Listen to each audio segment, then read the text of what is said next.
Amatrices et amateurs du compost, salut! Dans cette vidéo, on va parler non pas de l'utilisation du compost, mais des utilisations du compost. Le compost fertilise les sols, autrement dit, il apporte aux plantes un max de nutriments. Mais pas seulement. Et oui Séverine, en plus de sa propriété fertilisante, le compost assure la bonne structure du sol.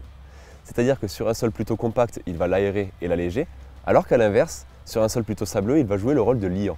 Après 9 à 12 mois de maturation, votre compost est prêt à l'emploi.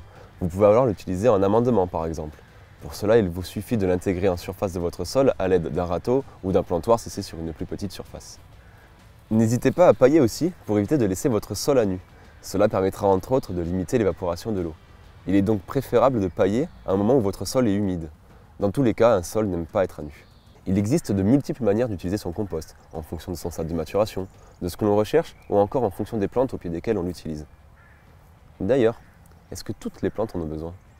Les différentes cultures du jardin n'ont pas forcément besoin de la même quantité de compost. Par exemple, les courges et les tomates demandent plus de compost que les carottes et les haricots. Pour en savoir plus, téléchargez notre guide du compostage. En ce qui concerne le rempotage, comptez 1/3 de compost et 2/3 de terre.